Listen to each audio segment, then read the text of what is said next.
महाराष्ट्र गरजे, महाराष्ट्र गरजे, एक नेता एक आवाज, एक नेता एक आवाज। सर्वात प्रथम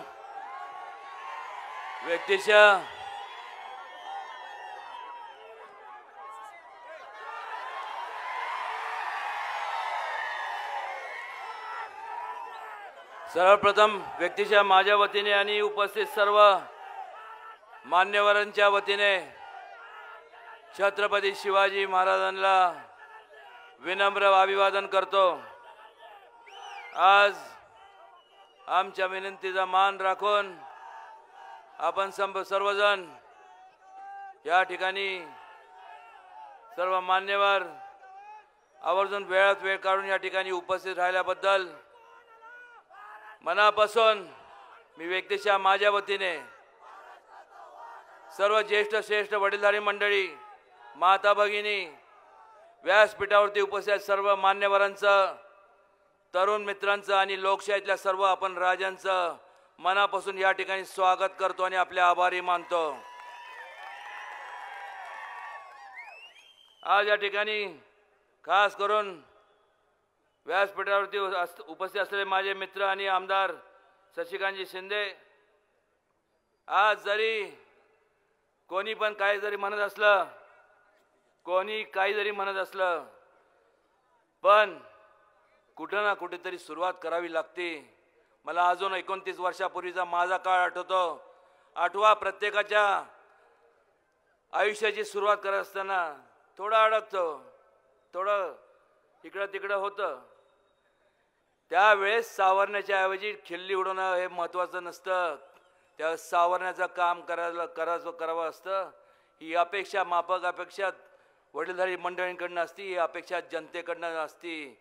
आणि आज त्याकरता मला आनंद होतोय की आज जनता या ठिकाणी पार्थ पवारला सावरण्यासाठी या ठिकाणी उपस्थित आली आहे। मला खात्री आहे की निश्चितपणे पार्थ आज जरी उमेदवार असला तर भविष्य काळात माझ्या बरोबरीने तो खासदार असणार आहे। त्याचबरोबर या ठिकाणी व्यासपीठावर उपस्थित सचिन साठे, दत्ता काका साने, संजोग वागडे, योगेश वळ, राजू मिसाळ, जितू पवार, पंकज भालेकर, प्रवीण भालेकर, नारायण वैरवडे, श्याम लांडे, शाही लांडे, प्रसाद शाही, माफ करा कोणाचा नाव म्हणजे अवमान करायचा माझा बिलकुल हेतू नव्हता, पण सर्व उपस्थित मान्यवर आणि खऱ्या अर्थाने ज्यांना विसरून चालणार नाही आणि जे ह्या संपूर्ण लोकशाहीचा चौथा स्तंभ आहेत असे सर्व पत्रकार बंधूंनो, आज मी जे बोलतोय ते फक्त ह्या परिसरापुरतं मर्यादित आहे। पोचवण्याचं काम करणार असतील तर आपण सर्व पत्रकार, इलेक्ट्रॉनिक असेल, प्रिंट किंवा सोशल मीडिया असेल, इश्यूचा नॉन इश्यू करायचं तुम्ही ठरवायचं, नॉन इश्यूचा इश्यू करायचा तुम्ही ठरवायचं। पण एक लक्षात घ्या, एकदा वेळ गेली की पुन्हा येत नसती। तुम्ही काय पण म्हणा, ह्या जगाच्या पाठीवर काय पण आपण विकत घेऊ शकतो, पण एक गोष्ट अशी आहे ती म्हणजे वेळ। एकदा दौडवली ती पुन्हा येत नसते। जो येतो तो एक ना एक दिवस जातो, हे कटू सत्य आहे। पण मात्र आल्यासारखं जीवनाचं सार्थक केलं पाहिजे आणि दुसऱ्यांसाठी काहीतरी केलं पाहिजे, ह्या भावनेने आम्ही आज सर्व आपल्या समोर आलेलो आहोत। 5 वर्षापूर्वी आणि त्याच्या अगोदरचं थोडंसं जाणार आहे मी। ज्यावेळेस या देशाला स्वातंत्र्य मिळालं, गांधीजींनी काय संकल्पना मांडली? पंचायत राजची संकल्पना मांडली। संकल्पना काय होती? सत्तेचं विकेंद्रीकरण, विकेंद्रीकरण कशा करता? तर सत्तास्थानं हे तुमच्या प्रत्येकाच्या दारात गेली पाहिजे, गावापर्यंत पोचली पाहिजे, तरच खऱ्या अर्थाने या देशामध्ये लोकशाही नांदणार. जन्माला आल्या काय? ग्रामपंचायती, पंचायत समिती, जिल्हा परिषदा, स्थानिक स्वराज्य संस्था, अनेक लोक सर्वसामान्य कुटुंबातले त्याच्यात पदाधिकारी झाले आणि ह्या संपूर्ण पदाधिकारीच्या माध्यमातून हा देश उभा राहिला. 5 वर्षाच्या पूर्वीचा काळ जर पाहिला तर अनेक या देशाने अनेक सत्तांतर बघितलेत, पण ह्या 5 वर्षापूर्वी काय झालं? मन की बात. अरे वा, वेळ थोडा आहे, जरा डिस्टर्ब करू नका. मी मनापासून मी तुम्हाला करमणूक करण्याकरता आलो नाहीये. नीट ऐकून घ्या. हे जसं मला लागू होतं तिथं प्रत्येक उपस्थित सगळ्यांना लागू होतं. हा प्रत्येकाचा जीवन मरणाचा प्रश्न आहे. मन की बात. अरे वा, एवढा अभिनय तर मी कधी बघितला पण नव्हता. तुम्ही अभिनय करून तुम्ही लोकांच्या अंतःकरणात तर पोचला खरं. तरुणांना तुम्ही काय सांगितलं? 2 कोटी तुम्हाला नोकऱ्या देतो. माता भगिनी आणि जे वडीलधारी लोक आहेत त्यांना तुम्ही संपूर्ण सांगितलं की तुमच्या खात्यात 15 लाख रुपये जमा करतो. हेच सांगितलं ना? सगळे ह्या देशातले सर्व जनतेतले लोकशाहीतले सर्व आपण राजे एक टक लावत त्या रेडिओकडं, ट्रान्झिस्टरकडं, टी व्हीकडं, मग सगळं सोशल मीडियाकडं पाहत होतो ना. काय चुकलं लोकांचं? लोकांनी विश्वास ठेवला, हेच चूक झाली का? तुम्हाला वाटलं की आपण फार हुशार झालो काय? केसानी लोकांचा गळा कापला. अरे वा, ही परतफेड. ज्या लोकांनी तुम्हाला 1-2 नाही बहुमताने तुम्हाला बहुमत देऊन देशाच्या सर्वोच्च सभागृहात विराजमान केलं, तुम्ही त्यांना त्या क्षणी ज्या वेळेस तुम्ही विराजमान झाला त्या क्षणी पाठ फिरवली तो मी नव्हेच. काय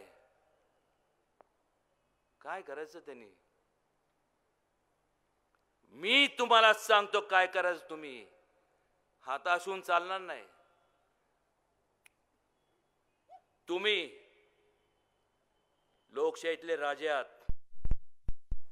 अनेक वर्षापूर्वी अशीच एक व्यापाराचा हेतू घेऊन एक ईस्ट इंडिया कंपनी, चिल्लर अशी ईस्ट इंडिया कंपनी आली होती या देशामध्ये. तिने एक विचार दिला आणि सगळ्यांना वाटलं. तिने काय विचार दिला?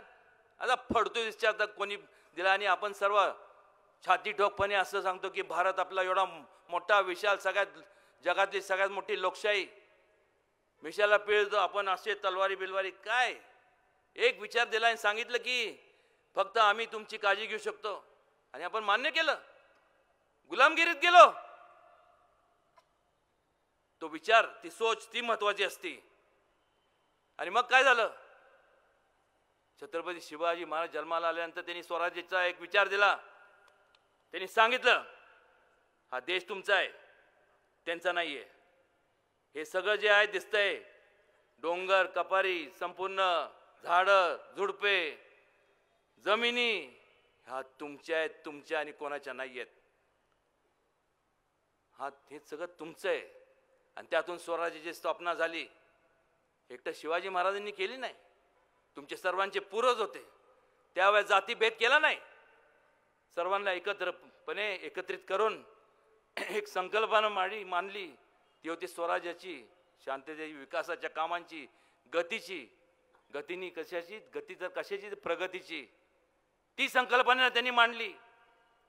आणि मग आज काय पाहतोय? ज्या लोकांनी, ज्या स्वातंत्र्य सैनिकांनी संपूर्ण आयुष्याची आहुती दिली, आज ही अवस्था या देशाची. आणि ते सुद्धा 5 वर्षात ही अवस्था ह्या देशाची, ज्याच्याकरता कोणाचा तरी वडील, कोणाचा तरी भाऊ, कोणाचा तरी बाप आज शहीद झाला देशाकरता, ही अवस्था ह्यांनी केली या 5 वर्षात. का गपात तुम्ही? लोकशाहीतले राजे आहात ना तुम्ही. आम्ही फक्त निमित्त मात्र आहोत, लक्षात घ्या. फरक एवढाच आहे, आम्हाला जाणीव आहे, जाणीव.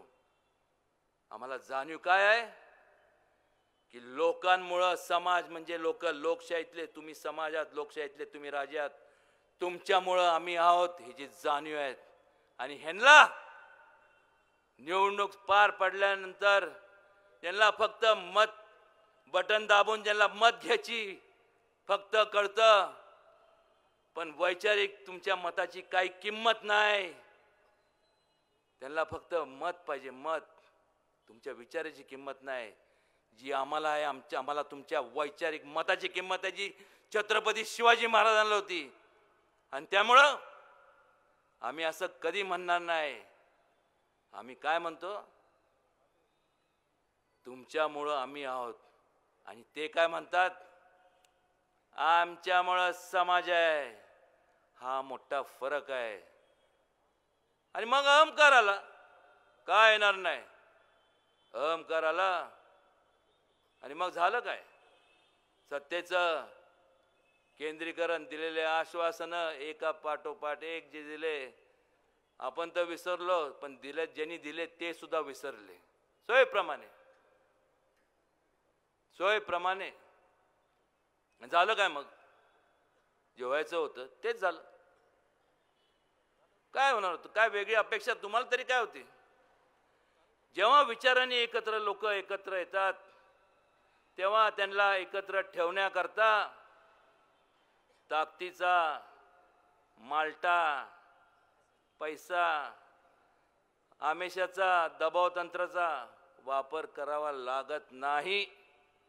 त्याचं कारण, मूळ कारण एकच असतं. कारण उद्दिष्ट एक आहे. जाण्याचे मार्ग वेगळे असतील, पण उद्दिष्ट तिथं पोचायचं आपल्याला. ह्या देशाला महासत्तेकडे न्यायचंय. ह्यांचं उद्दिष्ट काय काय होतं, ही स्वार्थापोटी एकत्र आलेली लोक. स्वार्थ संपला, अजून संपला नाही, तर ही आता यांची भांडणं लागली, वाडावाडी, वॅक वॅक वॅक वॅक. बघताय तुम्ही कितपत टेकणार, काय अपेक्षा करायची. ज्या वेळेस ती मन की बात करत होते, मन की बात, नीट विचार करा. आता या 5 वर्षामध्ये जर त्यांनी खऱ्या अर्थाने मन की बात केली असती तर आज एवढी सुवर्ण संधी त्यांनी दौडवली नसती. त्यांच्या ठिकाणी मी किंवा इथं उपस्थित व्यासपीठावरती शशिकांत शिंदे किंवा पार्थ असतो तर तुम्हाला सांगतो या भारताचं नंदनवन करून टाकलं असतं. पण मनात नव्हतंच.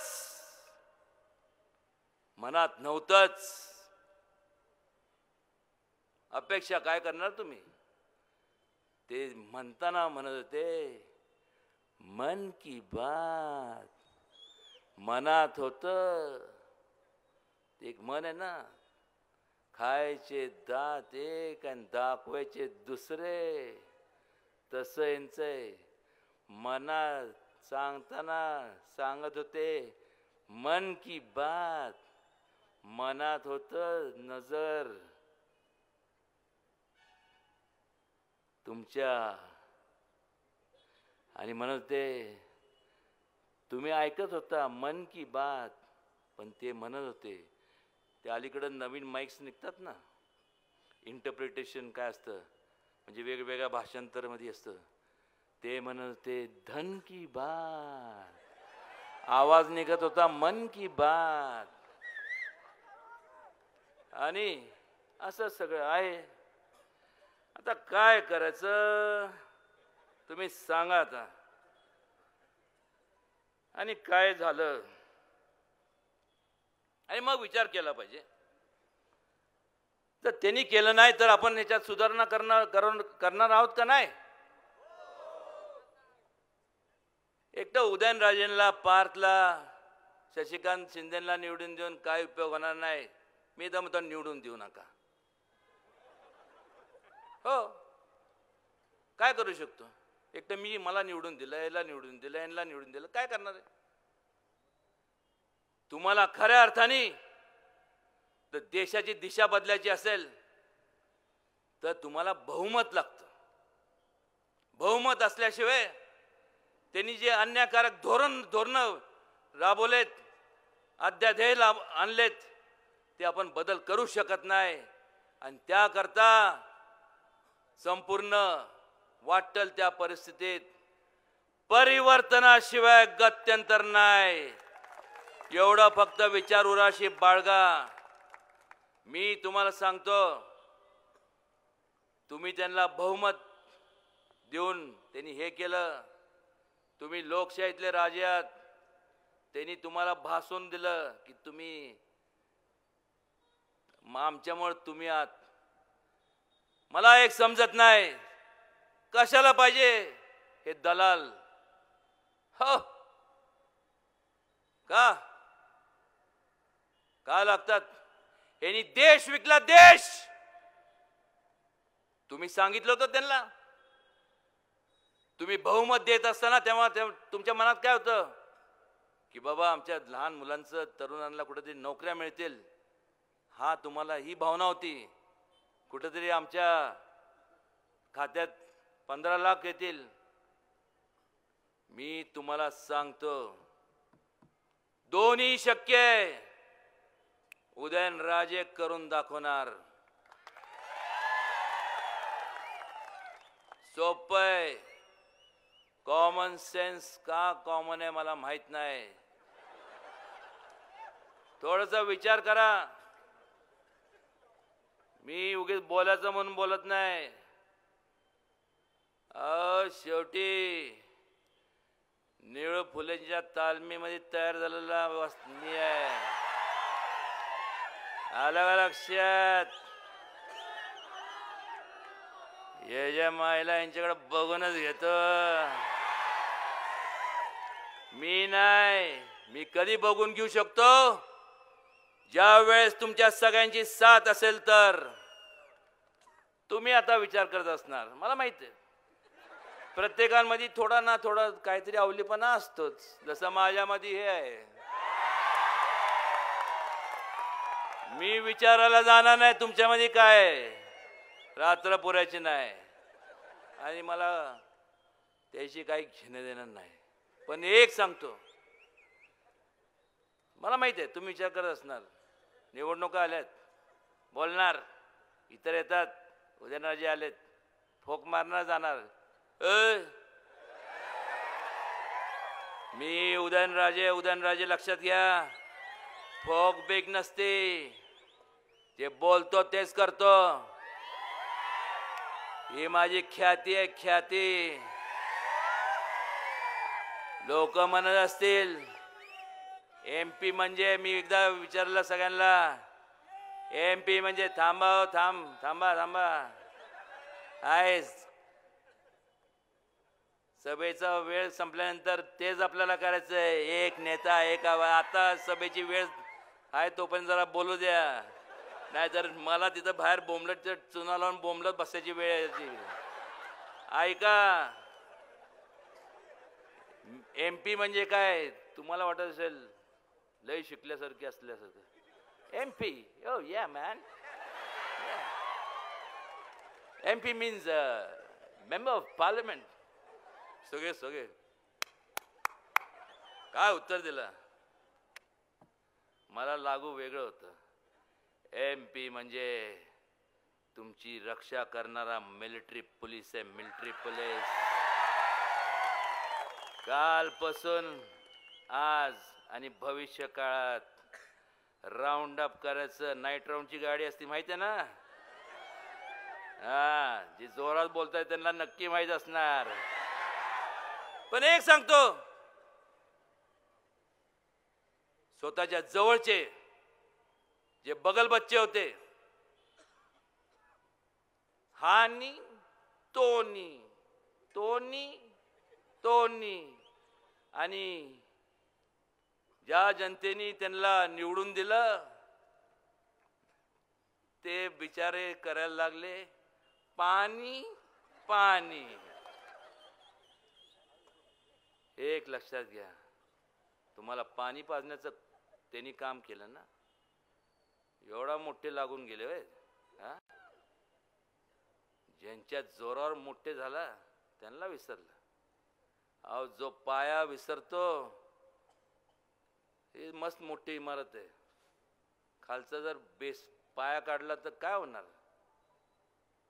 आणि त्यामुळे सांगतो, जे संपूर्ण जे केले ना मोठे, त्यांचं खासगी जर तुम्ही संपूर्ण मालमत्ता जर पाहिली, ह्या देशाच्या अर्थसंकल्पापेक्षा मोठी. कशी काय? हा देश विकला. नॅचरल रिसोर्सेस, नॅचरल गॅस येतो, नॅचरल क्रूड ऑइल येतं, नॅचरल पेट्रोलियम येतं. हे कोणाच्या बापाची मालमत्ता नाही, ही या देशाची मालमत्ता आहे. विकली कशी तुम्ही? आणि ठीक आहे, चला विकली. आणि मग हे सगळे, तशी ईस्ट इंडिया कंपनी होती, तशी आता ही बिझनेस इंडिया कंपनी. तसं त्यावेळेस शिवाजी महाराजांनी विचार दिला, तसं तुम्हाला मी एक सांगतो, त्यांच्या उंचीपर्यंत मी जाऊ शकणार नाही, पण एक सांगतो, ज्यांचं रक्त माझ्या हातात आहे, त्यामुळे वान थोडंफार मला सुद्धा समजतं. मागच्या जन्मी काहीतरी माझ्याकडनं इंच पण नाही, थोडंसं कणभर जास्त पुण्याचं काम घडलं असावं, म्हणून एवढ्या मोठ्या घराण्यात जन्माला याचा मला लाभ मिळाला. आणि ज्या घराण्यांचा मी वारसा सांगतो आणि त्याचा वसा घेऊन पुढे चाललोय, याद रखात सर्वांनी, सर्व जे कोण असतील, नी एन फी गाठ पहिली माझ्याशी आहे. तुम्ही फक्त जसं त्यांना बहुमत दिलं ना, काही विचार करू नका. ह्यांनी ही दुरावस्था केली, मूठभर लोकांचे खिसे भरण्याचं काम केलं. देश आज संपूर्ण आर्थिक उंबरठ्यावरती आहे, म्हणजे आर्थिक दिवाळीखोराच्या उंबरठ्यावरती आहे. आज परिस्थिती अशी आहे, आज नाही तर कधी नाही. जे घडलं रशियामध्ये तेच, त्याची पुनरावृत्ती जर तुम्ही लोकांनी, आपण म्हणजे मी आहे, सगळे आहेत, पण निर्णय घेणारे तुम्ही आहात, लोकशाहीतले राजे. तुम्ही योग्य निर्णय घेतला तर देश महासत्तेकडे वाटचाल करेल, प्रगतीकडे वाटचाल करेल. आणि तुम्ही निर्णय चुकीचा घेतला, एक क्षणभराच्या फक्त आमेशा करता घेतला, तर हा देश पातांजलीच्या जे खाली तिथं वाटचाल करताना दिसतात. तुम्ही फक्त मतदान करा, ह्यांच्या विरोधात मतदान करा. मी सांगतो तुम्हाला, ही सगळे नी आहेत ना, आई शपथ, अंबाबाई शपथ सांगतो, लाईन दोरीत उभी करेन त्यांना. कुठल्या गाड्या? हा, 22-24-100 कोटीची गाडी काय? गाड्या सगळ्या लाईन, पहिल्या लाईनीत लावेन, सगळ्यांना लाईनीत उभं करेन. त्यावेळेस तुम्ही सर्व जनतेचे राजे, इथं विराजमान, ही सगळी ज्यांनी आजपर्यंत लुटलं, हे तुमच्या जनतेच्या अदालतमध्ये इथं खाली उभे असणार आहेत. मला माहिती आहे, इथं लाईव्ह चालू आहे का? बरोबर आहे. एअरपोर्टला सांगून टाका, आत्ताच ते बॅगा घेऊन चालले असतील. आणि तेच नाही तर ज्यांनी जे आज सत्तेत आहेत ते सुद्धा, कारण संपूर्ण त्यांची संपत्ती ती सरकार, केंद्र सरकारच्या खात्यात जमा करणार. एवढी संपत्तीतनं आपण काय करू शकतो माहिती आहे? जेवढे तरुण या ठिकाणी आहेत, ह्या सर्व तरुणांना फ्री एज्युकेशन आपण देऊ शकतो. आपण काय करू शकतो माहिती आहे? जे आज फक्त पैसे अभावी उपचार करू शकत नाही, त्यामुळे मृत्यू होतं, त्याच देशातल्या प्रत्येक नागरिकाला फ्री मेडिकल एड उपचार सेवा आपण देऊ शकतो. आणि ज्यांना घरं नाही राहिला, फुटपाथवरती जे बांधव राहतात, उन्हाळ्यात पावसाळ्यात इकडं तिकडं, त्यांना फ्री आपण हाऊसिंग स्कीम्स बांधून देऊ शकतो. ह्याच व्याज त्यांची, ह्यांनी जी संपत्ती एवढी कमवली त्याच्या व्याजातनं, हे लॉंग टाइम इफेक्ट आहे. आणि जे पोटाचे खळगे भरू शकत नाहीत, त्या लोकांना आयुष्यभर पाहिजे तेव्हा भरपूर असं जेवण करून आपण देऊ शकतो. आणि हे जे लोक ज्यांची संपत्ती जी देशाची संपत्ती आहे, ठीक आहे, मी पण एवढा काय कठोर नाही आहे, त्यांना काय कोणाला हे करणार नाही, कडेलोट करणार नाही. एखादं बाजूला घरं बांधून देऊ, कम्युनिटी होम्स असतात, राहतील बिचारे तिथं तसेच. कारण की त्यांनी एकदा मारल्यानंतर माणूस मरतो, पण त्यांना जीवन जेवढं आयुष्य देवाण द्यावं की दररोज एवढा पश्चाताप झाला पाहिजे त्यांना की आजवर एवढे लोकांचा त्यांनी ह्या देशाच्या लोकांचा छळ केलाय, तेवढा त्यांना पश्चाताप होऊन क्षणी ते मरण पत्करलं असं त्यांना इच्छा त्यांची व्यक्त केली पाहिजे. काय चुकतंय माझं? का करू शकत नाही तुम्ही? तुमच्या हातात सर्व आहे. काय नाही तुमच्या हातात? काय नाही. आणि ह्याच्यामुळं काय होणार आहे? काय होणार काय? गांधीजींची पंचायत राजची संकल्पना ही अजून स्ट्रॉंग होणार, भक्कम होणार. हा देश अजून महासत्तेकडे वाटचाल करणार. अहो, का करणार नाही? कारण की आजपर्यंत तुम्हाला जाणीव करून दिली प्रत्येकाने, आमदार खासदार मंत्र्यांनी काय जाणीव करून दिली?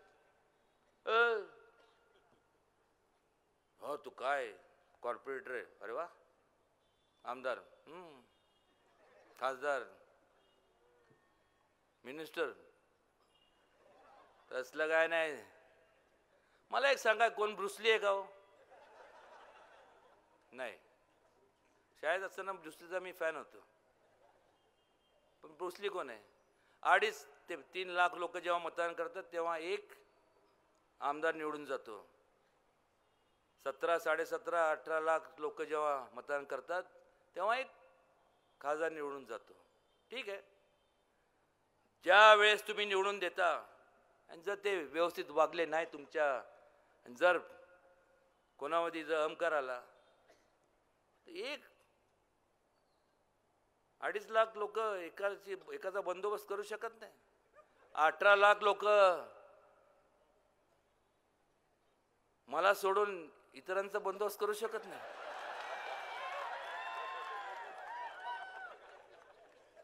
याला म्हणतात लोकशाही. जेव्हा मी म्हणतो मला सोडून, आलं का लक्षात? नीट लक्षात ठेवा, ही लोकशाही इथं सर्व समान आहेत. समानता राहिली पाहिजे तरच लोकशाही टिकेल. समानतानी काय नाही होऊ शकत. ज्या दिवशी आपण विचार करतो की हा आपल्यापेक्षा कमी आहे, हा आम्ही त्यापेक्षा जास्त आहे, ज्या दिवशी या संपूर्ण देशामध्ये डिग्निटी ऑफ लेबर येईल. आणि ही कधी येणार? ज्या वेळेस आपली पंचायत राज प्रणाली ही भक्कम होईल. आणि ते करायचं काम तुम्ही करायचंय. कोण उच्च आणि कोण नीच, जात पात काय, कुठली जात आणि पात हे प्रत्येक जण स्वतःच्या वैयक्तिक स्वार्थासाठी जातीपातीचं राजकारण करत असतात. कशा करता? अरे वो अपने मोहल्ले पे ना अपना उतना ये वो अपने को होने मागता उधर क्या करणे. अरे काय आणि मग सांगतो बघूनच घेऊ तर आपलं नाही सगळी मिशाला पिळी. काय कुठं गेली हो तुमचं शौर्य? ज्या वेळेस चुकून माकून प्रत्येकाला दीर्घ आयुष्य लाभो, खूप मोठे व्हा, एवढे आबाळा एवढे मोठे व्हा, मला बघायचंय. खूप प्रगती करा. पण ह्याच बरोबर एक लक्षात घ्या की असे काय लोक आहेत जे स्वतःची मदत करू शकत नाही, जे जन्मताच अपंग असतात, जन्मताच जे त्यांना दिसत नाही, जन्मताच जे डिफॉर्मिटी असते, अशा लोकांसाठी आपण केलं पाहिजे. एवढं फक्त प्रत्येकाने करावं तरच खऱ्या अर्थाने सुसंस्कृत माणूस बनू शकतो आपण. तरच खऱ्या अर्थाने या देशाला जीवनात आल्यासारखं एक सार्थक होतं. पण मात्र ह्या खरंच मला कधी कळत नाही. आता आपल्याला माहित आहे अजून सुद्धा रात्री तुम्ही बघा कितीतरी गाढ झोप लागली असेल आणि हा आवाज आला तर काय डस्किन जागा येते की नाही? येते का नाही एवढं सांगा फक्त. आवाज कोणाचा आहे? हा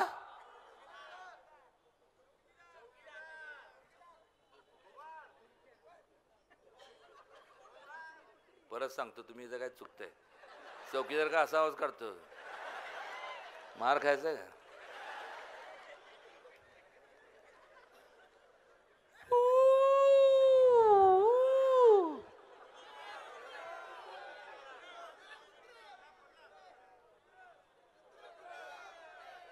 आणि लहानपणापासून आपल्याला माहिती आहे की असा जर आवाज जर आला तर आपण जागा होतो, इकडे तिकडे बघतो. कारण की काय होतं, हे काहीतरी मोठं संकट आलं का काय. बरोबर आहे ना? हो असं ते असंच काय सांगायचं. रात्रीची वेळ ती असंच असं.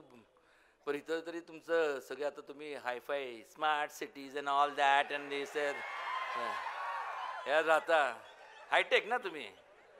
Third professional IT professionals building आहेत पण आता लोक नाहीत. IT professionals good yo man give me 5 असे म्हणणार आहेत. एक लक्षात घ्या. बरोबर ना? असं काय असतं ना. ग्रामीण भागात कसं असतं, खास करून जे मी जाती तर जंगलात असतो तिथं तर लय असतं तशी. हा आवाज आला, मी म्हणलं आता काय खरं नाही म्हणलं. इकडं तिकडं बघितलं आणि तिथं रात्री इथं म्हणजे गाड्या बिद्या असतात ना टी टॉ करणारे. आणि त्यात बाकीचे कॉलेज हिरोज म्हणजे काय त्यांचं तर सगळ्यांचे गाण्याचं आवाज एवढतो. पण तिथं म्हणलं आता काहीतरी आज काहीतरी घडणार. TV लावला, आज सगळे गंभीर. काय झालं? सगळे सुतक लागल्यासारखे असे का बसलेत? म्हणलं काय झालं? आवाज असं झालं, घटना अशी झाली. आवाज आला,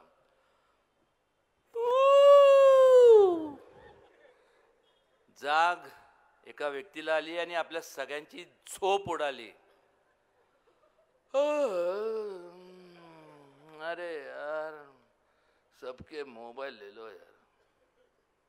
अरे वो नोटाबंदी है ना, वो लागू कर दो. वो GST, हाँ भाई वही है यार, लागू कर दो. नहीं किया क्या? और वो क्या रेरा फिरा है ना, दस्तखत चाहिए ले लो. आणि और वो तोरण बांधा क्या आपने? तोरण कशाचं होतं? तोरण होतं शेतकऱ्यांच्या आत्महत्येचं. कारण ह्यांनी शेतकऱ्यांचं काय धोरणच ठरवलं नाही. हा देश हा कृषी प्रधान देश आहे.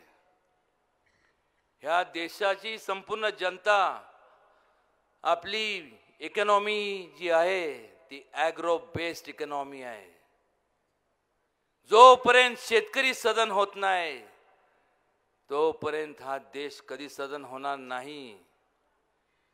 डायरेक्टली इनडायरेक्टली हा देश शेतकऱ्यांवरती अवलंबून आहे. हे सांगतो तुम्हाला कसं. जेवढे जेवढे प्रगत राष्ट्र आहेत ह्या सर्वांनी काय केलं तर आता दर वर्षाला जवळपास 1.5 ते 2 लाख कोटीची सबसिडी दिली जाते. कोणाला? तर जे ऑलरेडी प्रॉफिटमध्ये आहे, जे ट्रॅक्टर फिक्टर किंवा ते पेस्टिसाइड्स किंवा जे काय असतात ते त्या लोकांना. पण तो माल विकल्यानंतर अवजारे विकल्यानंतर त्यांना प्रॉफिट होतच. त्याच्याऐवजी आम्ही ह्याच नेते मंडळींना जाऊन भेटलो आणि त्यांना सांगितलं. तसे मिनिट्स ऑफ मीटिंग्स पण आहेत. असं जर झालं तर देश सदन होईल. हाँ देख लेंगे करेंगे काय करेंगे. आज आमचं एवढंच म्हणणं होतं की ते 1.5-2 लाख कोटी रुपये तुम्ही देता ह्या लोकांना सबसिडी म्हणून, तर ती तुम्ही इन्शुरन्स कंपनीकडे तुम्ही ते ठेवा एक कॉर्पस म्हणून, एक FD म्हणून, आणि सेंट्रल गव्हर्नमेंटनी गॅरंटर म्हणून राहावं. जेणेकरून गारपीट किंवा कुठल्याही प्रकारे नैसर्गिक आपत्ती आलं तर शेतकऱ्यांचं संपूर्ण त्यांना इन्शुरन्स मिळेल. आणि मग मी जेव्हा सांगतो की इनडायरेक्ट डायरेक्ट काय, आता ठीक आहे तुम्ही शहरात असता तुमच्या इंडस्ट्रीज आहेत. अहो पण सगळ्यात मोठं गिराईक शेतकरी आहेत ना. ते जर सदन झाले मग टूथपेस्ट घ्या, 80% लोक तुमचे गिराईक शेतकरी आहेत. गाड्या तेच घेणार, TV तेच घेणार, तुम्ही जे बनवणार तेच ते घेणार, कॅमेरा तेच घेणार, मोबाईल तेच घेणार. आणि मी त्यावेळेस सांगितलं होतं तुम्ही बघा बारकाने विचार करा की ज्या वेळेस जागतिक पातळीवरती मागं काय वर्षांपूर्वी जेव्हा जगात सगळीकडे रिसेशन होतं त्यावेळेस आपल्या भारतात रिसेशन नव्हतं. जाणीव सुद्धा झाली नाही. का तर आपली एक ॲग्रो बेस्ड इकॉनॉमी आणि सेविंग्स जी आपली संकल्पना आहे. बघा आपल्या म्हणजे आजी आजोबा म्हणायचे किंवा आईवडील सांगतात हंतरून बघून पाय पसरा.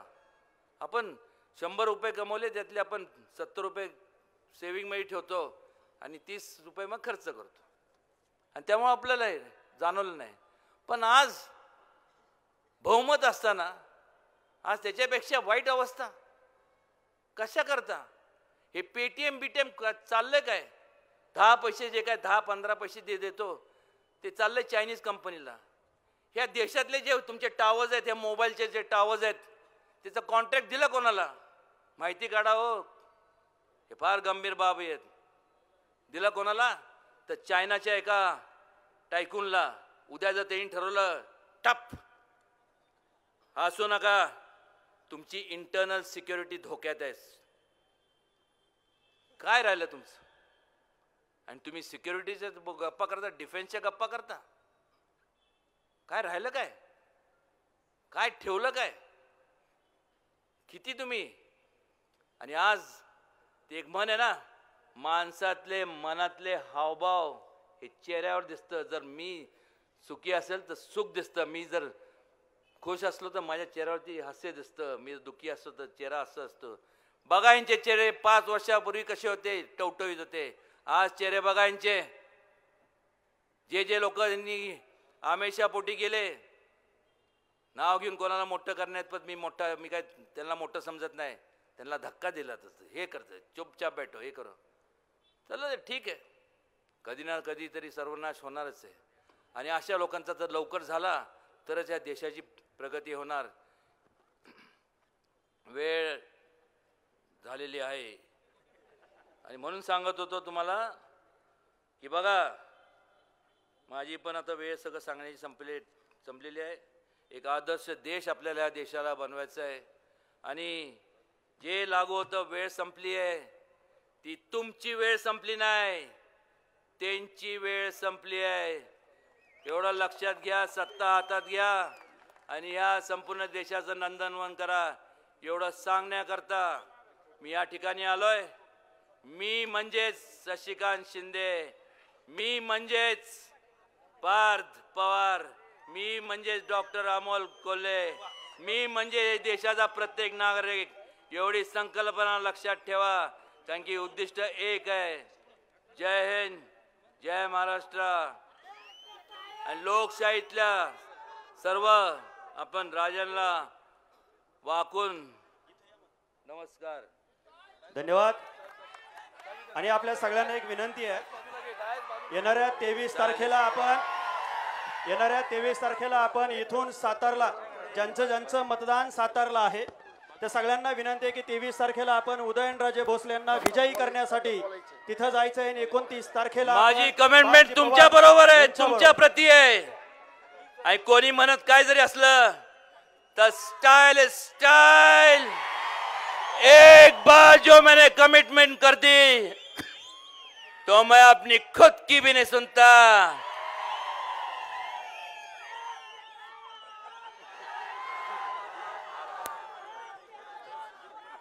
हे खाली खाली ठेवू ना, खाली.